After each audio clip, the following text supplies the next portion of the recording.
New parents face up to 6 years of sleep deprivation, warns The Guardian. In a new study, researchers carried out annual interviews with 4,659 people who had a child during the 8-year study period. They were asked how long they slept each night and how satisfied they were with their sleep. Women and men both reported drops in sleep length and quality after the birth of their first child. Neither parent's sleep went back to pre-pregnancy levels 4 to 6 years after giving birth. The difference from pre-pregnancy sleep was most apparent 3 months after giving birth, when women reported sleep shorter by an average 62 minutes, and men by 13 minutes. The researchers said factors such as age, wealth and single parenthood did not make any difference to parents' sleep time or satisfaction. Breastfeeding did affect women's sleep. Breastfeeding women slept on average 14 minutes less than women who didn't breastfeed. Disrupted sleep is a common problem when people become parents, especially when babies are young and cry at night. There are some things you can try to help soothe your baby when they're crying. Where did the story come from? The researchers who carried out the study came from the German Institute for Economic Research, University of Warwick in the UK and West Virginia University in the US. The funding of the study was not reported. It was published in the peer-reviewed journal Sleep.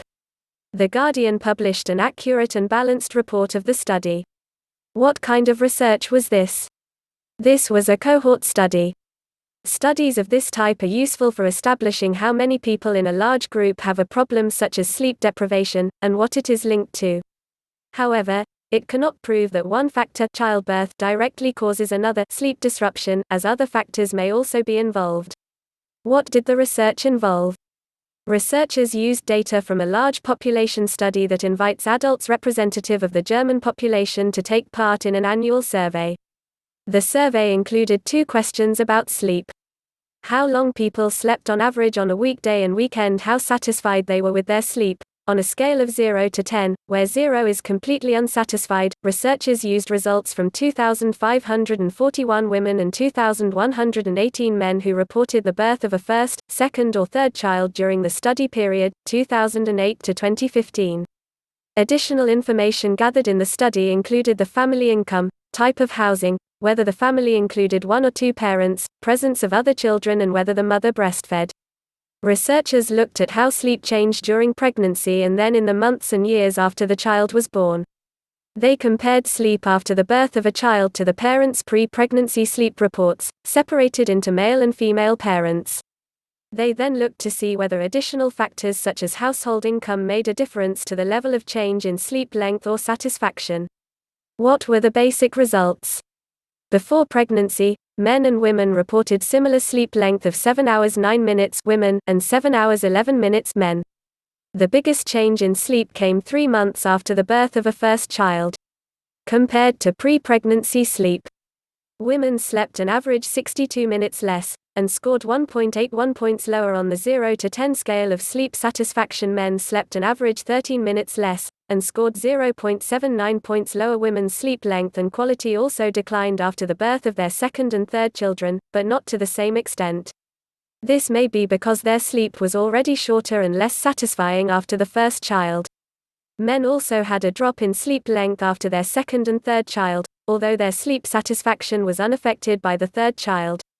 The changes to sleep seen after the first child were long-lasting. When the child was aged 4 to 6, women slept an average 22 minutes less than before pregnancy, and scored 0.95 points lower for sleep satisfaction. Men slept an average 14 minutes less, and scored 0.64 points lower. Only breastfeeding seemed to affect how long parents slept after the birth of a child, and only in women. Breastfeeding women slept an average 14 minutes less than non-breastfeeding women. Being a single parent, being better off and being older made no difference. How did the researchers interpret the results? The researchers said the long-term changes in sleep patterns seen in the study were unexpected. They said the differences between sleep changes in men and women may be associated with the observation that mothers, including working women, spend more time on household and child-rearing tasks compared with fathers. They add that advice and support should be routinely given to new parents preparing for childbirth, towards managing sleep expectations and to encourage them to take precautions to reduce risks from the effects of sleep fragmentation and deprivation. Conclusion: it's no surprise that having children disrupts parents' sleep.